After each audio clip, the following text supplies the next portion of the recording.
folks. Today is my birthday, and as you may notice, I'm in the airplane.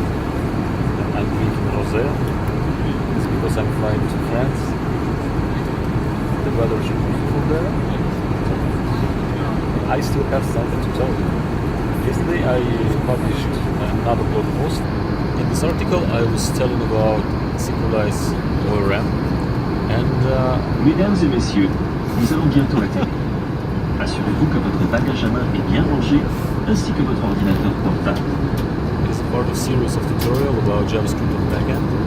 And in the past two articles I was describing Sequelize ORM and how to work with it with PostgreSQL. And in the latest article I showed how to create relations between different models. Also how to tune in your ORM a little bit, like underscoring fields and all other things. Also showed I showed how to manually test your models using the console. And I find this article really useful. This is obvious because I wrote it. So feel free to check it out. I will put it in the show notes. And now let's move on to the next article. It is already the second day, as you may notice, and I'm in beautiful city Toulouse. I already bought a book, Futurama. It's in French. It's so amazing.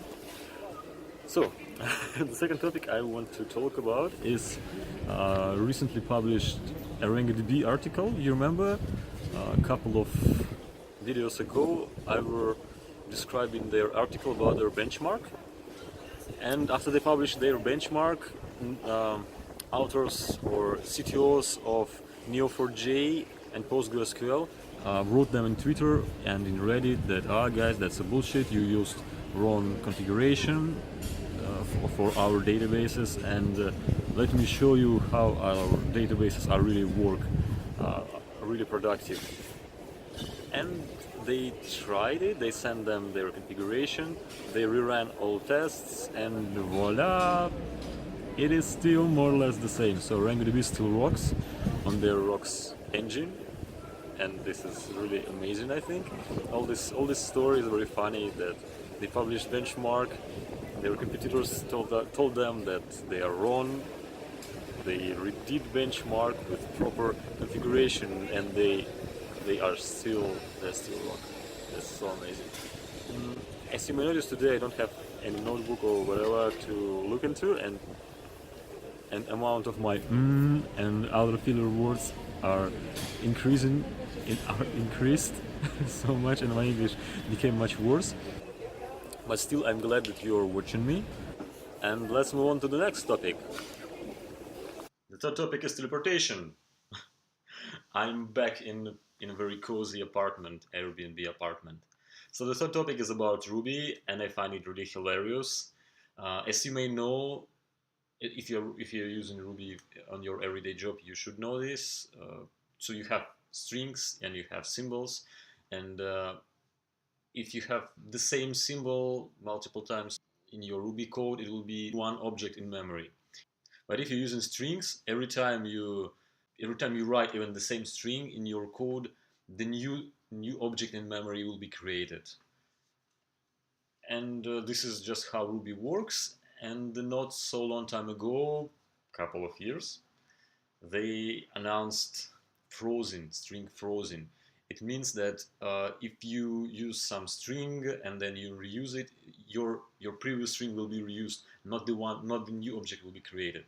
And the article I want to include in show notes, the third article, is from the guy who just discovered this thing, and it's quite weird because this blog post was even published in Ruby Weekly.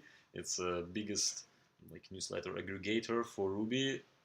So if you don't know how to froze your strings and how to reuse them, please follow this link.